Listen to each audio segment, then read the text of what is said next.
اس دور میں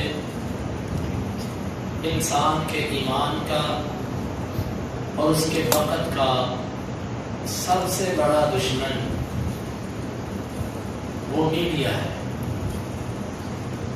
میڈیا ایک ایسا ہتھیار ہے کہ جس کے ذریعے کفار نے اور باطل پرست لوگوں نے ہمیشہ اہل حق کو بہت گمراہ کیا، اور یہ ہم دیکھتے ہیں کہ یہ میڈیا یہ ایسے پھیل رہا ہے، اس میں اس کا استعمال اتنا زیادہ ہو رہا ہے کہ ہر بندہ اس میں مبتلا ہے۔ اگر کسی نوجوان کو دیکھتے ہیں تو وہ دین کے مسائل مسجدوں سے سیکھنے کی بجائے وہ میڈیا سے سیکھ رہا ہے، اور اس کی خرابیاں کیا پیدا ہو رہی ہیں، اس کے اوپر آزادی ہے۔ جو بندہ جو چاہے اپنی ویڈیو بنا کے اپلوڈ کر دے، جو بندہ جو چاہے اس پر لکھ کے پوسٹ بنا کے اس پہ چڑھا دے اور اس پہ چلتا ہے۔ خرابی یہ ہے ہمارے ہاں کہ ہمارا مساجد سے رابطہ بہت کمزور ہے۔ ممبر و محراب جہاں سے علم نکلا، جہاں سے دین چلا، دین کی ابتدا مسجدوں سے ہوئی، ممبر و محراب سے ہوئی، یہاں سے ہمارا رابطہ بہت کمزور ہے۔ اور پھر ہم سوشل میڈیا پر بیٹھے ہوئے ہر بندے کو سننے کی کوشش کرتے ہیں، کیونکہ وقت ہمارے ہاتھ میں ہر وقت موبائل، نیٹ ہر وقت اس پہ چل رہا ہے، ہم نے اپنا وقت اس پہ دینا ہے۔ پھر جو ہمارے سامنے آتا ہے ہم اس کو سننے کی کوشش کرتے ہیں۔ بعض دفعہ تو وہ علن اعلان دین اسلام کے خلاف بہت ساری باتیں کرتا ہے، جس کی وجہ سے وہ بندہ کہ جس کا مسجد سے رابطہ پہلے ہی کمزور تھا، اس کی ذہن سازی ہو جاتی ہے، وہ کہتا ہے یار یقیناً مسجدوں کے اندر یہی کچھ ہے، ان علماء کے اندر یہی کچھ ہے، ان مدارس کے اندر یہی کچھ ہے، ان طالب علموں کے اندر یہی کچھ ہے۔ مسجد سے پہلے رابطہ کمزور تھا، غلط بندے کی ویڈیوز دیکھی اور پھر ذہن بگڑ گیا۔ جبکہ اس کے برعکس کچھ ایسے لوگ ہیں کہ جو علن اعلان تو نہیں لیکن دبے لفظوں میں لوگوں کو مسلمانوں کے صحیح عقیدوں سے دور کر رہے ہیں۔ مثلا وہ باتیں کہ جن کا ہماری زندگیوں میں ان پر تبصرے کرنے کا ہمیں حق ہی لکھا تھا، تاریخ کے حوالے دے کر، تاریخ کے سہارے دے کر صحابہ کرام جیسی عظیم ہستیوں پہ طنز کرنا، ان میں سے کسی ایک کو ایک سے محبت کا دعویٰ کرنا اور دوسرے سے بغض کا دعویٰ کرنا، کسی ایک کی اچھائیاں بیان کرنا اور دوسرے کی تاریخ سے کمزوریاں نکال کے بیان کرنے کی کوشش کرنا۔ یہ لوگ ایسے ہیں جو ایمان کے بہت بڑے ڈاکو ہیں۔ اپنا تو ان کا جو معاملہ ہے وہ اللہ رب العزت کے ساتھ، لیکن لوگوں کو گمراہ کرنے میں، ان کو بگاڑنے میں ان لوگوں کی بہت بڑی کوشش شامل ہے۔ میرے محترم بھائیوں، بات میں یہ اس لیے کر رہا ہوں کہ ہمارے ساتھ آئے دن دوسرے، چوتھے، پانچویں دن لوگ ہم سے پوچھتے ہیں یہ ایک ویڈیو ہم نے دیکھی ہے، اس کا ہمیں جواب دیں، یہ چیز ہم نے دیکھی ہے ہمیں اس کا جواب دیں، یہ چیز ہم نے دیکھی ہے ہمیں اس کا جواب دیں۔ ویسے کی بات ہے ہماری بھی کچھ ایسی پڑھنے پڑھانے کی مصروفیت ہے، اب کس کس چیز کا جواب دیں؟ ہونا تو یہ چاہیے کہ اب میڈیا پر بھی پورا مقابلہ کیا جائے، کیونکہ اب حق اور باطل وہ مسجد اور کلب تک نہیں رہا کہ حق مسجد کے اندر اور باطل کلب کے اندر، حق مسجد کے اندر اور باطل سڑک اور چوراہے پر۔ اب مقابلہ بہت آگے نکل چکا ہے۔ لیکن بھائیوں، ہم تو انشاءاللہ اللہ تعالیٰ نے توفیق دی، ہم کریں گے، لیکن کچھ کام آپ کے کرنے والے ہیں۔ وہ کام یہ ہیں کہ ایسے لوگ، ایسی شخصیات کہ جو اچھی شہرت نہیں رکھتی اور جو مستند علماء اور مستند اہل علم میں شمار نہیں ہوتے، ان لوگوں کو سننے سے گریز کیجیے۔ ان فتنوں میں سے ایک بہت بڑا فتنہ جو دین کے نام پہ نوجوان نسل کے اندر، ان کے اندر کے جن کو اتنا شعور نہیں وہ پھیلا ہے، وہ فتنہ ہے جہنم سے اٹھنے والا فتنہ۔ میں یہ صریح اور علن اعلان بات اس لیے کر رہا ہوں کہ اس فتنے کے اندر بہت سارے لوگ مبتلا ہیں۔ وہ جو شخص ہے بیسیکلی بنیادی طور پر وہ ایک انجینئر ہے. انجینئر بھی کیسا کہ اس نے صرف چند لوگوں سے، چند شخصیات سے جا کے اس نے کچھ سوالات کیے اور تاریخ کی کتابوں کا اس نے مطالعہ کیا. تاریخ کی کتابوں کا مطالعہ کرنے سے کچھ شخصیات سے وہ متاثر ہوا اور کچھ شخصیات کے بارے میں اس کی رائے اچھی نہیں. اب اس نے اس اپنی فکر اور سوچ کو میڈیا پر پھیلانا شروع کیا. اور یہ اللہ رب العزت کی ایک آزمائش ہے. میں کبھی اس پہ سوچتا ہوں، ہمارے شیخ محترم بھی یہ بات کہا کرتے تھے کہ اللہ کی آزمائش ایک ہی ہوتی ہے. ایک بندہ بدعتی ہے، اس کو اللہ شکل بھی بڑی اچھی دیتا ہے، اس کو اللہ رب العزت انداز بیان بھی بہت زبردست دیتے ہیں، ایسی تاثیر ہوتی ہے اس کی بات کے اندر کہ لوگ اس کی طرف کھینچے چلے جاتے ہیں. یہ آزمائش ہوتی ہے. اکثر میں نے دیکھا، میں کبھی کبھار کہتا ہوں کہ یا رب العالمین یہ کیا آزمائش ہے. بدعتی آدمی، اس کا انداز بیان ایسا، اس کا لوگوں کے سامنے رو کے ناٹک بازی کرنا اور اس کا لوگوں کے سامنے اس طریقے سے بات کرنا، اور جب حدیث رسول اس کے سامنے اگر پیش کی جاتی ہے تو اس کا سینہ تنگ ہو جاتا ہے. ایسے بہت سے لوگ جن کو میں دیکھتا ہوں، انداز اتنا زبردست کہ ہم بھی اگر دیکھیں تو ہم کہتے ہیں اس کے قریب سن ہی نہیں یہ کیا کہتا ہے. لیکن چلو کوئی چار لفظ پڑھے ہیں، الحمدللہ ہم تو سمجھ جاتے ہیں، اللہ تعالیٰ ذہن میں بات ڈال دیتے ہیں کہ یہ بات ٹھیک ہے، یہ غلط ہے. لیکن بھائیو، یہ بہت بڑا فتنہ ہے. اس فتنے سے اپنے آپ کو بچائیے. خاص طور پر صحابہ کرام اور خاص طور پر جب بندہ تاریخ پہ گفتگو کرے، اللہ رب العزت نے ایک قاعدہ دیا کہ تلک امۃ قد خلت لہا ما کسبت ولکم ما کسبتم. یہ ایک امت تھی جو گزر چکی، ان کے لیے وہ جو انہوں نے کمایا اور تمہارے لیے وہ جو تم کماؤ گے. ولا تسألون عما كانوا يفعلون يعملون. تم ان کے بارے میں سوال نہیں کیے جاؤ گے جو وہ عمل کیا کرتے تھے، اس کے بارے میں تم سے نہیں پوچھا جائے. جب صحابہ کرام وہ گزر گئے، ان کے معاملات اللہ رب العزت کے پاس چلے گئے. اب مجھے یہ کہنا کہ معاویہ رضی اللہ عنہ ایسے تھے، علی رضی اللہ عنہ ایسے تھے، یزید ایسے تھا، حسین رضی اللہ عنہ ایسے تھے، ان باتوں پہ تبصرے کر کے ہمیں کیا ملے گا؟ عمر بن عبد العزیز رحمہ اللہ سے کسی نے پوچھا معاویہ رضی اللہ عنہ اور یزید کے معاملات کے بارے میں، انہوں نے بڑا پیارا جواب دیا. انہوں نے کہا کہ اللہ رب العزت نے ہماری تلواروں کو ان کے خونوں سے محفوظ رکھا. ہماری تلواروں نے ان کا خون نہیں بہایا، اللہ نے فضل کیا ہم پر کہ ہم بچ گئے. اب میں اپنی زبانوں کو ان پر تبصرے کرنے سے بھی روک کے رکھوں. میری تلواریں تو ان کے خونوں سے بچ نہیں، اب اپنی زبان کو ان کے خونوں سے بچاؤں، ان کی غیبت اور چغلی کرنے سے میں بچاؤں. اور اسی طرح بعض صحابہ کرام کے بارے میں پوچھا کہ معاویہ رضی اللہ عنہ کے بارے میں، تو وہ کہنے لگے سنو، معاویہ رضی اللہ عنہ جو ہے نا، یہ صحابہ کرام کا سطر ہے. اور جب کوئی بندہ کسی سطر پہ ہاتھ ڈالتا ہے اور اس کے بعد وہ ایسی ممنوعات چیزوں کے اندر داخل ہو جاتا ہے کہ جو اس کی تباہی اور ہلاکت کے لیے کافی ہوتی ہے. اور بات نے یہ کہا کہ صحابہ کرام کی مثال آنکھ کی ہے. آنکھ اگر اس کے اندر آپ کو خارش میں کوئی چیز محسوس ہو نا تو اس کا علاج یہ ہوتا ہے کہ اس کو چھوڑ دو. آنکھ کو جتنا ملو گے، جتنا چھیڑو گے، یہ اتنی بگڑے گی، اتنا خراب ہو جاؤ گے. صحابہ کرام کے جو معاملات ہیں وہ عظیم ہستیاں تھی. انسان ہونے کے ناطے، بشر ہونے کے ناطے ان کے آپس میں کچھ ایسے معاملات رہے ہیں. کچھ لوگ ہمیشہ معاویہ رضی اللہ عنہ اور علی رضی اللہ عنہ کے آپس کے تنازعات کو اٹھاتے ہیں. ہم کہتے ہیں کہ ہمارا جو عقیدہ ہے کہ علی رضی اللہ عنہ افضل ہے، علی خلیفہ راشد ہے، لیکن معاویہ رضی اللہ عنہ کی تنقید کرنا اور ان پر طرح طرح کے الزامات عائد کرنا، یہ جواز کہاں سے نکلا؟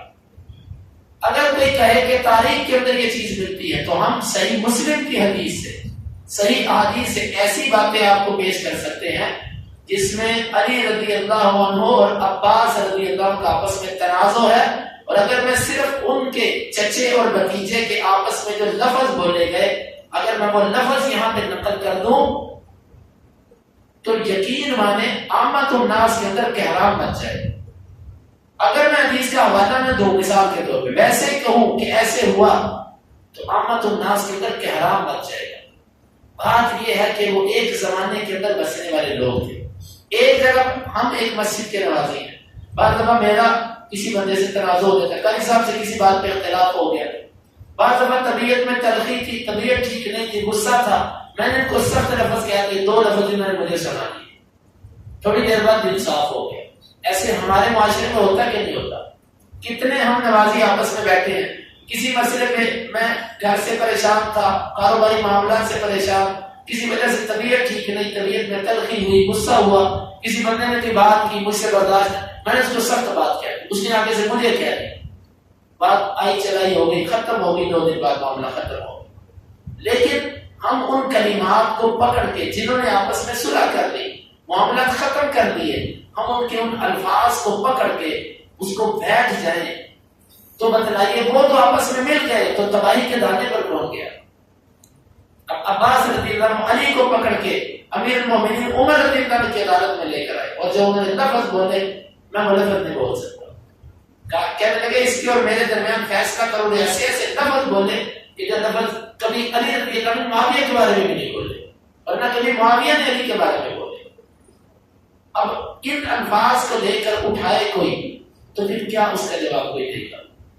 اسی طرح اگر کوئی اسی بات کو پکڑ لے، فاطمہ رضی اللہ عنہ کا جو معاملہ تھا کہ وہ ابو بکر صدیق رضی اللہ عنہ کی عدالت میں آئی اور آ کر کہا کہ میرے والد کی وراثت میں سے مجھے حصہ دو.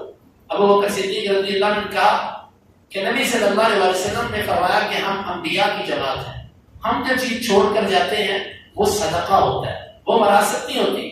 نحن معاشر الانبیاء لا نورث درہما ولا دینار، ہم انبیاء کی جماعت ہے، درہم و دینار کا کسی کو وارث نہیں بناتے، ہم علم کی وراثت چھوڑ کے جاتے ہیں. اب حدیث کے لفظ کیا ہے؟ اس کا ایک مثبت پہلو ہے، اور اگر اس کا کوئی منفی پہلو لے تو یہاں پر کوئی جواب کیا دے گا؟ معاویہ رضی اللہ عنہ کے بارے میں تو کہتے ہیں نا کہ فلاں حدیث پر معاویہ نے عمل نہیں کیا، فلاں حدیث پر فلانے نے عمل نہیں کیا. اب یہاں پر لفظ یہ ہے فما کلمتہ حتی مات، فاطمہ رضی اللہ عنہ نے ابو بکر صدیق سے کلام ہی نہیں کیا تک کہ فوت ہو گئی.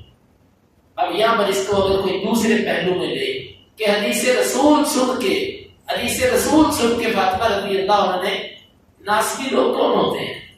ناسبی لوگ وہ ہوتے ہیں کہ جو اہل بیت کے بارے میں طنز کرتے ہیں. اہل بیت پر طنز کرنا، ان پر طعن کرنا، ان کی تنقیص کرنا، یہ ایک کو کہتے ہیں ناسبی. اور رافضی کون ہوتے ہیں؟ رافضی وہ لوگ ہوتے ہیں جو علی رضی اللہ عنہ اہل بیت کے علاوہ باقی سب کو چھوڑ دیتے ہیں. رافضہ چھوڑنا، تو یہ ان کو چھوڑ دیتے ہیں، اسی لیے ان کو رافضی کہا جاتا ہے. ہم نہ ناسبی ہیں نہ رافضی ہیں، بلکہ ہم کہتے ہیں صحابہ کرام، اہل بیت، خلفائے راشدین، عشرہ مبشرہ، بدری، بیعت رضوان والے، صلح حدیبیہ، یہ سب کے سب جو تھے صحابہ کرام، جس نے بھی نبی صلی اللہ علیہ وسلم کے ہاتھ پر بیعت کی، آپ کو ایک لمحے کے لیے اس نے دیکھا یا ایک لمحے کے لیے اس نے آپ سے ملاقات کر لی. بعد میں آنے والا بندہ جتنا مرضی متقی ہو، وہ ایک لمحے کی جو اللہ کے نبی سے صحابی نے ملاقات کی، اس فضیلت کو وہ نہیں پہنچ سکتا. تو پھر صحابہ کرام کے بارے میں تبصرے کرنا، ایسی بہت ساری احادیث اہل بیت کے بارے میں بھی پھر کوئی پیش کر سکتا ہے کہ بھئی اہل بیت نہیں، ناسبی یہی کرتے ہیں نا. ایسی حدیثوں کو دوسرے روپ میں پیش کرتے ہیں. ہم کہتے ہیں کہ بھئی تم نہ اہل بیت کے بارے میں بات کرو اور نہ تم بنو امیہ کے بارے میں بات کرو. اس کی وجہ یہ ہے کہ اللہ رب العزت نے ان چیزوں کو ہمارے لیے امتحان بنایا، آزمائش. سلف امت کو دیکھو، امام احمد بن حنبل، امام مالک، امام شافعی، امام ابو حنیفہ، اور پھر محدثین کو دیکھو، امام بخاری، امام مسلم، ترمذی، ابو داؤد، نسائی، ابن ماجہ، اور اسی طرح امام ابن ابی شیبہ، امام عبد الرزاق، اور ایسے امام اسحاق بن راہویہ. کتنے محدثین اور فقہا، ان کی سیرتیں پڑھ کے دیکھیں، ان میں سے کس نے علی اور معاویہ پر گفتگو کی ہے؟ ان میں سے کس نے یزید پر تبصرے کیے ہیں؟ بھئی ایک چیز گزر گئی، مجھے اس سے سروکار نہیں، مجھے میری قبر میں جس بارے میں سوال ہوگا میں اس کا جواب دے. ہاں صحابہ کرام جو نبی کا صحابی ہے میری اس سے محبت ہے، لیکن ایسے لوگوں کے پاس اگر آپ بیٹھیں گے، وہ تاریخ سے چند باتیں، اور تاریخ ایسی چیز ہے اگر آپ مجھے کہیں نا نعوذ باللہ من ذالک، اللہ کبھی بھی ایسا نہ کرے آپ مجھے کہیں کہ نعوذ باللہ ابو بکر صدیق رضی اللہ عنہ کی تاریخ سے ایسی باتیں نکال کے دو کہ نعوذ باللہ کہ ان کے بارے میں لوگوں کے ذہن بگڑ جائے، تو تاریخ آپ کو ایسی باتیں دکھا دے۔ اگر آپ کہیں نا کہ تاریخ سے ایسی باتیں نکال کے دو کہ جس سے علی رضی اللہ عنہ کی شخصیت داغدار ہو جائے نعوذ باللہ، تو تاریخ آپ کو ایسا وافر مواد فراہم کر دے۔ اصل بات کیا ہے؟ اصل مسئلہ یہ کہ تاریخ تو ایسی چیز ہے کسی کو ہیرو بناتی ہے، کسی کو زیرو بناتی ہے۔ تاریخ کی نہ سند نہ یہ حجت، یہ تابع ہے قرآن اور حدیث کے۔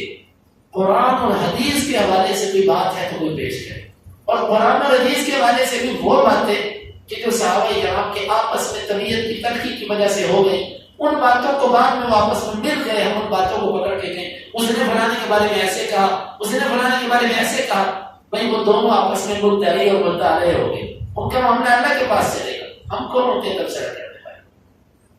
اور اسی طرح فضائل صحابہ کے اندر امام احمد بن حنبل رضی اللہ عنہ نے یہ روایت نقل کی ہے، وہ کہتے ہیں مسجد کے اندر میں نے دیکھا غالباً علی رضی اللہ عنہ اور عثمان ان دونوں کے درمیان تنازع ہوا، اور ان کی آوازیں اتنی بلند ہو گئی، اتنی بلند ہو گئی، اتنا اختلاف ہوا کہ ہم نے سمجھا کہ بھائی اب معاملہ خراب ہو گیا۔